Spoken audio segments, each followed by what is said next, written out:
सदगुरु ओशो इस प्रवचन में जीवन क्रांति के लिए पहले सूत्र की बात करते हैं।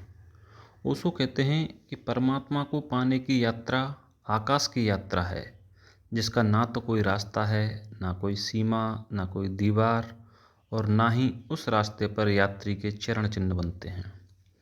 आदमी जब पैदा होता है तब उसकी आत्मा, उसका चित्त बिल्कुल स्वतंत्र होता है, लेकिन ऐसे बहुत ही कम सौभाग्यशाली लोग होते हैं जो स्वतंत्र ही मरते हैं।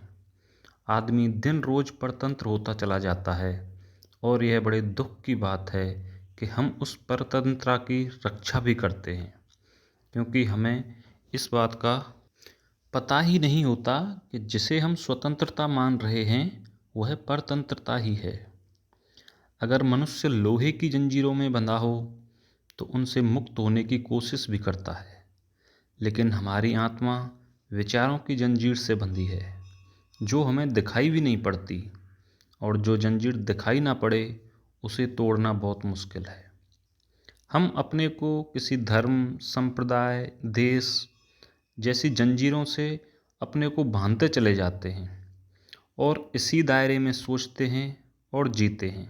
इससे भी अलग कुछ शुभ है, हमें यह ख्याल भी नहीं आता।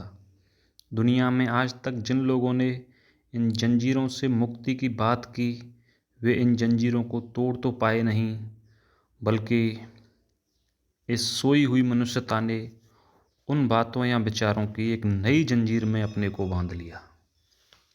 इसलिए जीवन क्रांति का पहला सूत्र है स्वतंत्र चित्त, जो सब तरह की अदृश्य जंजीरों से मुक्त हो। अगर आप चाहते हैं कि आप आनंद को उपलब्ध हों तो आपको सभी तरह की परतंत्रताओं को छोड़ना होगा, क्योंकि परतंत्र चित्त कभी भी सत्य और आनंद को उपलब्ध नहीं हो सकता। जैसे जन्म से ही पिंजरे में बंद चिड़िया को अपने पंख बोझ लगने लगते हैं, ठीक उसी तरह आदमी आत्मा को बोझ मानने लगता है और उसे भुलाने की लाख उपाय करता है। शराब पीता है, वेश्यालयों में जाता है। मेरी नज़र में धर्म मनुष्य को मुक्त करने की कला है, और जिसे आप धर्म कहते हैं वह धर्म नहीं है, वह तो स्वार्थी और भयभीत लोगों का एक संगठन है, और भयभीत लोग कभी धार्मिक नहीं हो सकते। ऐसा धर्म अधर्म से भी बदतर है। आदमी के पास विवेक है, लेकिन विवेक बंधन में है।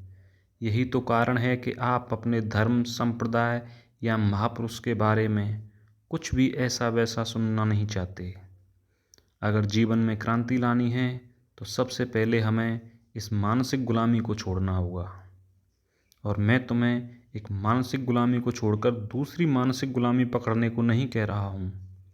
मेरी बात भी आपके लिए बंधन बन जाए, यह मैं बिल्कुल नहीं चाहता। इसलिए कहीं ऐसा मत करना कि गांधी या मार्क्स, बुद्ध या महावीर को छोड़कर मुझे पकड़ लो। किसी को पकड़कर नहीं रखना है, बंध नहीं जाना है, चित्त को स्वतंत्र करना है। अब आप सोच रहे होंगे कि कैसे चित्त को स्वतंत्र करें, कैसे उन बंधनों से छूट जाएं। तो मैं आपको बता दूं कि आपको करना कुछ भी नहीं है, सिर्फ देखना भर है। आपको कोई कृष्ण, मोहम्मद, महावीर, गांधी या मार्क्स नहीं बांधे हुए है, आप स्वयं बंधे हुए हैं। मात्र कल्पना का जाल है। जिस समय यह दिखाई पड़ जाए उसी पल इससे छुटकारा हो जाता है। अगर आप हिंदू, मुसलमान, जैन, ईसाई या कोई और हैं तो आप धार्मिक नहीं हो सकते।